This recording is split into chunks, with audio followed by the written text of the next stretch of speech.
आप में से किसी को भी लगता है कि मेरा बच्चा निकम्मा है, पढ़ता नहीं है, सर एक बार हमसे मिलवाइए सर। सिर्फ बचपन से ये मत कहिए तुझे आईएएस बनना है, तुझे मेरा सपना पूरा करना है। हमारे यहाँ कोचिंग परंपरा है। हाँ हाँ, बड़ी बहन भी तुम्हारी बीमार बहुत है भैया, लेकिन तुम भैया ये सब मत सोचना। अगर आपके घर का कोई बच्चा प्रतियोगी परीक्षा दे रहा है तो माँ बाप से मैं सादर हाथ जोड़कर निवेदन करता हूँ, बच्चों को मारिए मत सर। आप में से किसी को भी लगता है कि मेरा बच्चा निकम्मा है, पढ़ता नहीं है, सर एक बार हमसे मिलवाइए सर।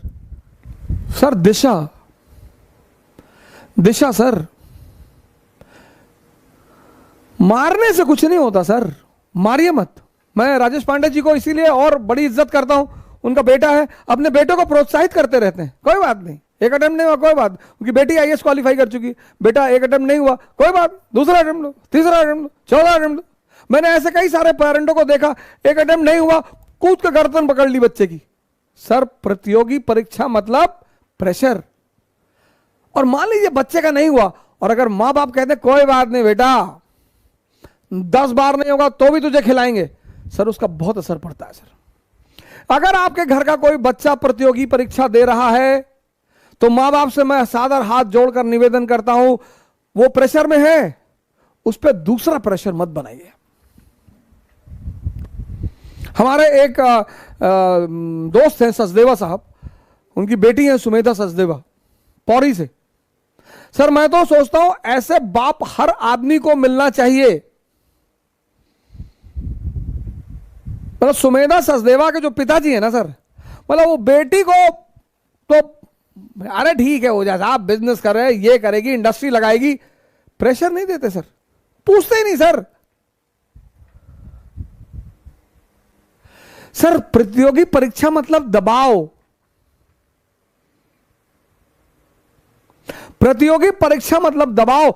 उसमें जब परिवार दबाव देता है कि अगर 1 साल में नहीं निकाल पाए तो हम नहीं पढ़ा पाएंगे, सर वो अलग बात है सर, आप दूसरा दबाव पैदा कर देते हैं, वो बच्चा दो दबाव में फंस जाता है सर।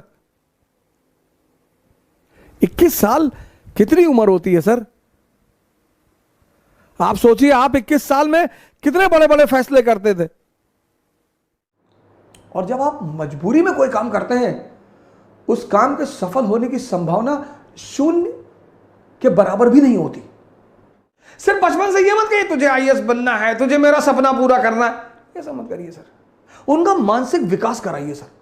इतिहास में ऐसे ऐसे नायक हैं सर ना कि बस सजदा करने को मन करता है।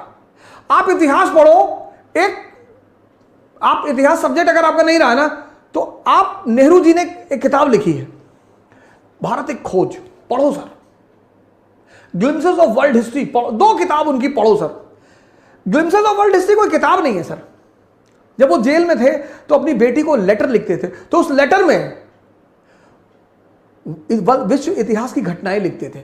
उन्हीं लेटरों को जोड़कर किताब बना दी गई। इसलिए जब आप किताब खोलेंगे ना तो उसमें चैप्टर नहीं, चैप्टर पे क्या टाइटल क्या लिखा, नैनी जेल से लिखा गया पत्र, अल्मोड़ा जेल से लिखा गया पत्र। सोचिए, जेल से आदमी पत्र लिखता था और उस पत्र में विश्व इतिहास लिखता था। हमारे बहुत सारे माँ बाप अपने बच्चों को डेली सारी कथा बता देते हैं कि आज बड़े चाचा तुम्हारे मकान में हिस्सा मांग रहे थे, हाँ हाँ कह रहे थे कि आधा हिस्सा हमारा है भैया, बड़ा परेशान। अच्छा भैया तुम, लेकिन भैया आराम से पढ़ना भैया, तुम ये सब मत सोचना भैया कि बड़े चाचा तुम्हारे हिस्सा मांग रहे थे, भैया ये मत सोचना। हाँ हाँ, बड़ी बहन भी तुम्हारी बीमार बहुत है भैया, लेकिन तुम भैया ये सब मत सोचना। ये करते हैं माँ बाप। जब सब बता ही दे रहे हो, इसलिए पहले लोग आश्रम में जाते थे।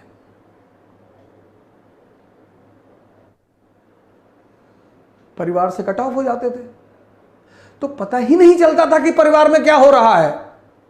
अब तो मोबाइल आ गया। युवाओं का सबसे बड़ा मित्र मोबाइल और युवाओं का सबसे बड़ा शत्रु मोबाइल।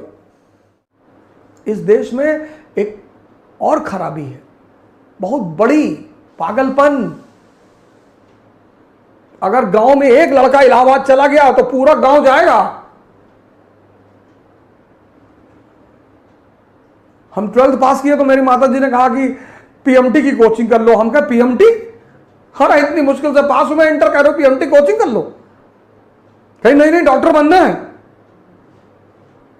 इलाहाबाद आई, वहां पे कोचिंग है, उन्होंने वहां पे पैसा जबरदस्ती जाके जमा किया, कोचिंग करना है। हमारे यहां कोचिंग परंपरा है।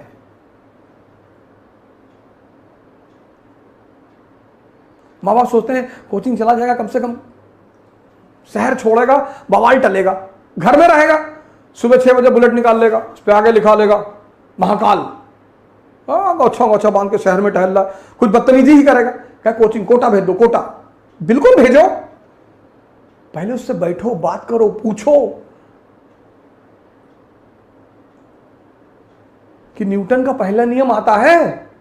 हाँ, पहला नियम आता है न्यूटन का कि पेड़ पर चढ़ जाओ तब तक ना उतरो जब तक नीचे कुछ अच्छी चीज दिखाई ना पड़े। अगर ये सब बता रहा है तो थोड़ा सा विचार करो।